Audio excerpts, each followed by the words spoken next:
Une jeune fille en haillons vous surpasse en beauté. Sa peau est blanche comme la neige, ses cheveux noirs comme l'ébène et ses lèvres rouges comme le sang. Blanche-Neige, s'écrie la reine.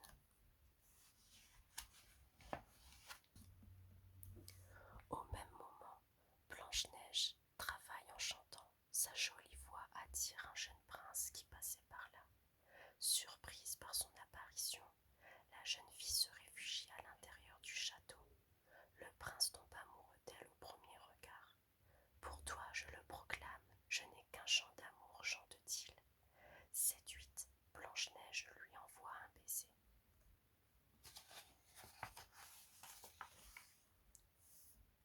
La reine a tout vu depuis sa fenêtre.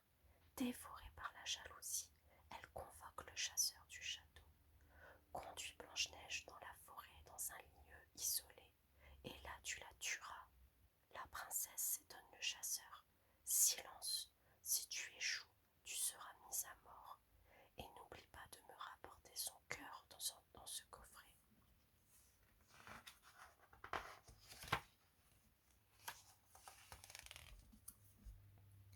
Contraint d'obéir à la reine, le chasseur conduit Blanche-Neige dans les bois.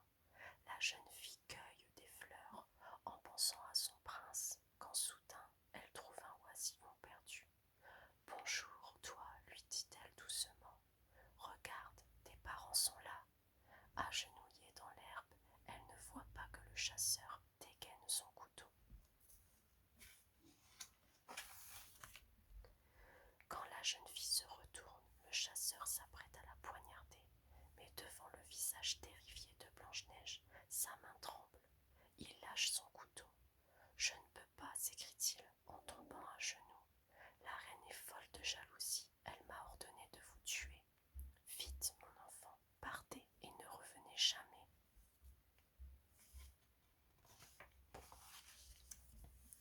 Alors que Blanche-Neige s'enfuit, elle court à perdre haleine dans les bois.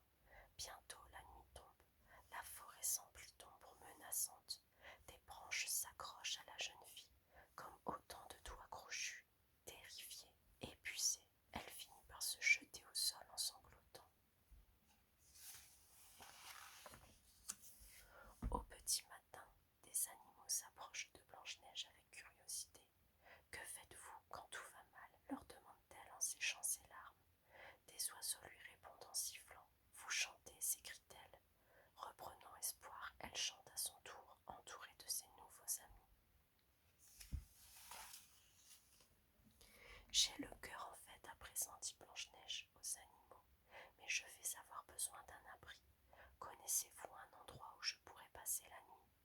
Aussitôt, les animaux l'entraînent jusqu'à une petite chaumière cachée dans une clairière. Une vraie maison de poupée, déclare Blanche-Neige en la découvrant.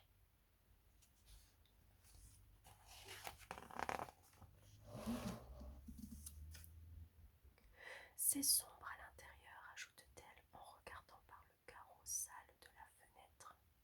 Puis la jeune fille frappe à la porte. Personne ne répond. Il y a quelqu'un, appelle-t-elle avant d'entrer prudemment, suivie de ses petits compagnons.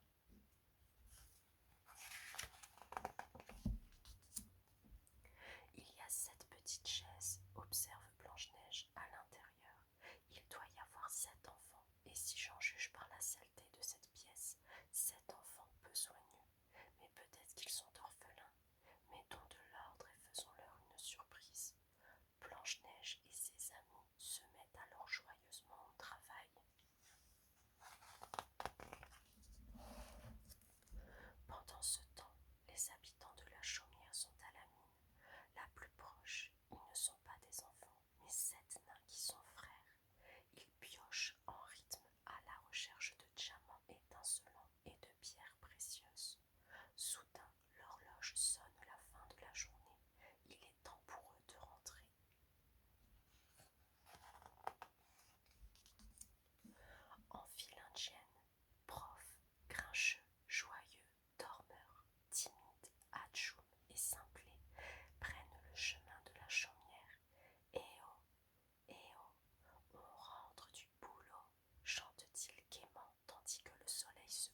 Qui a bien pu venir en leur absence? Armés de leurs pioches, les 7 nains entrent à pas de loup dans la chaumière.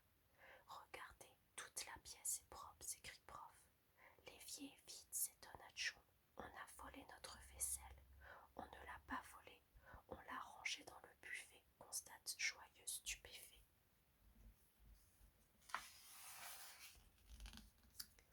Comme ils ne voient personne au rez-de-chaussée, ils montent à l'étage dans leur chambre. Ils sont accueillis par une forme blanche qui s'agite. Blanche-Neige, encore recouverte du drap, s'étire. Les 7 nains se concertent. Quel monstre! Il lui faut 3 lits. Tuons-le avant qu'il ne s'éveille.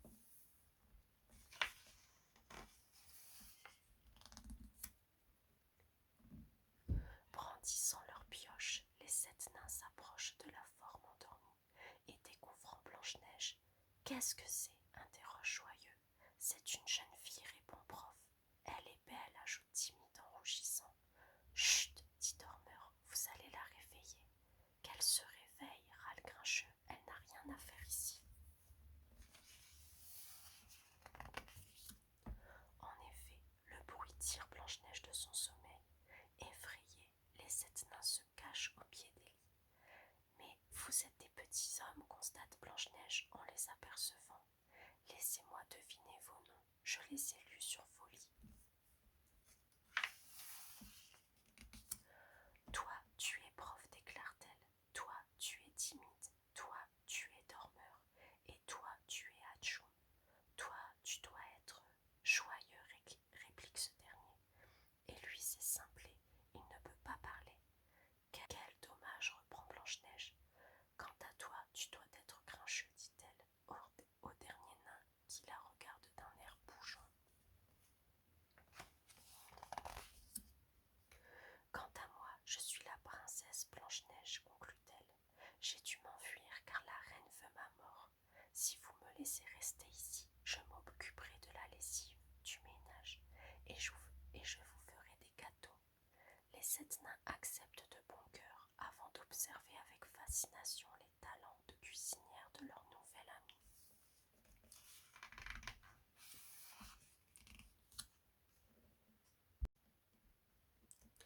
Alléchés par la bonne odeur de la soupe, les 7 nains se précipitent à la table. Ce n'est pas encore prêt, leur dit Blanche-Neige. Vous pouvez vous laver en attendant. Inutile, on s'est lavé les mains il n'y a pas longtemps, assure Prof. Alors montrez-les-moi, réplique la jeune fille en se retenant de rire, tandis que les 7 nains lui présentent des mains bien sales. Penaud, ils sortent pour se laver. Courage, mes frères, leur dit Prof. On ne va pas se laver quand même, interroge timide.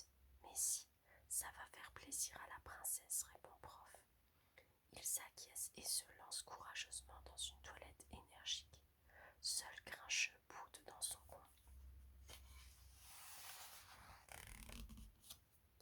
Il n'est pas né celui qui me forcera à me laver, râle ce dernier.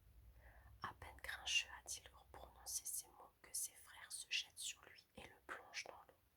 Tous le nettoient, puis il lui ajoute des nœuds dans la barbe et pose une couronne de fleurs sur sa tête. Maintenant, ils sont prêts pour le dîner.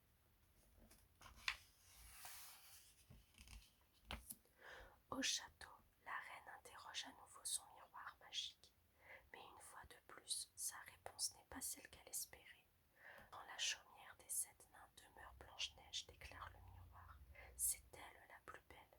Impossible, son cœur repose dans ce coffret, répond la reine. Tu te trompes, c'est le cœur d'une biche.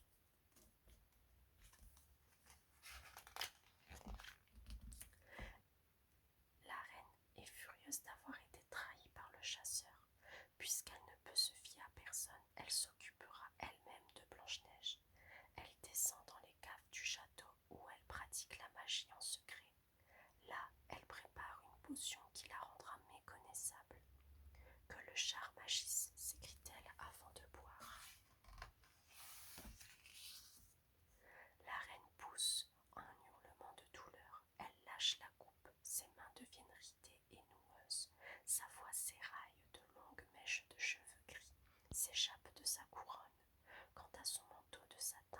il s'est changé en cape noire.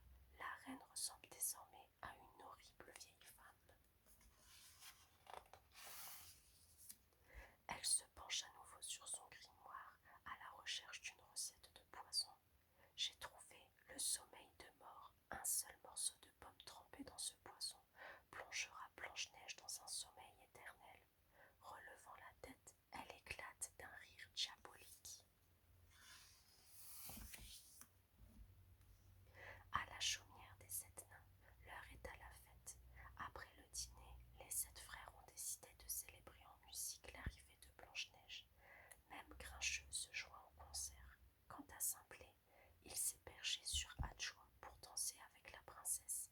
Il tourbillonne au son du banjo, du pipeau et de l'orgue. Au château, la reine plonge une pomme dans un chaudron de poison. Une tête de mort se dessine sur le fruit. Voyons, lit-elle dans un grimoire, la victime du sommeil de mort ne peut être sauvée que par un premier baiser d'amour. Il n'y a pas de danger. Les 7 nains font croire Blanche-Neige morte. Elle sera enterrée vivante. Le lendemain matin, Blanche-Neige embrasse les 7 nains sur le crâne pour leur souhaiter une bonne journée. Avant de partir à la mine, Prof met Blanche-Neige en garde. La reine est très rusée, une vraie sorcière. Prenez garde aux inconnus. Il a raison d'être inquiet. Caché derrière un arbre, la reine attend leur départ.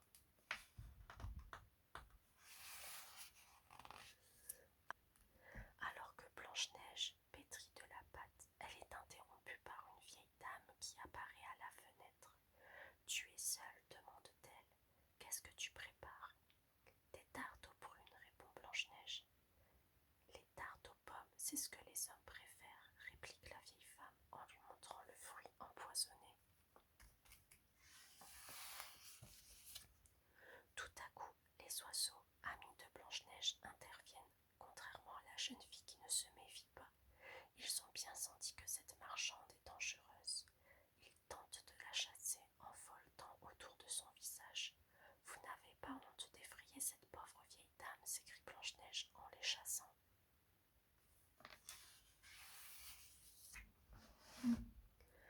La reine fait semblant d'avoir mal au cœur. « Ma jolie, fais-moi entrer chez toi pour que je m'y repose. »« Asseyez-vous, » propose Blanche-Neige en la faisant venir dans la chaumière. « Je vais vous donner un peu d'eau fraîche. » Épouvantés, les animaux se précipitent à la mine. Ils tentent d'alerter les 7 nains. Enfin, peut-être que la reine a retrouvé Blanche-Neige, finit par déclarer dormeur entre deux bâillements. Les 7 nains comprennent enfin l'urgence de la situation. À dos de chevreuil ou de biche, ils galopent jusqu'à la chaumière. « Merci mon enfant, dit la sorcière, puisque tu as été si gentil, je vais te dire un secret. Cette pomme exaucera ce que tu désires si tu la croques. »« C'est vrai ?» demande Blanche-Neige. « Oui, insiste-t-elle. Prends la pomme et fais un vœu. Je voudrais que mon prince m'emmène dans un château où nous vivrons heureux. » Blanche-Neige croque la pomme puis s'effondre sur le sol inanimée. « Ça y est, je suis la plus belle sur terre » ricane la méchante reine en savourant son triomphe. Au moment où la reine sort de la chaumière, la pluie se met à tomber violemment. Le tonnerre gronde et les 7 nains surgissent dans la clairière. « La voilà, rattrapons-la » crie Grincheux en apercevant la vieille sorcière. Entraînant ses frères à sa suite, il se lance à sa poursuite. Pour semer les 7 nains, la reine prend un chemin escarpé menant en haut d'une falaise. Parvenue au sommet, elle saisit un bâton et fait levier sur un rocher pour le faire basculer sur ses poursuivants. « Je vais vous broyer les os » s'écrie-t-elle. « Attention » crie Grincheux. Les 7 nains n'ont plus de temps de faire demi-tour. La reine est sur le point de les écraser. C'est alors que la foudre vient frapper la corniche sur laquelle elle se trouve. Projetée en arrière, elle tombe dans le vide en poussant un hurlement.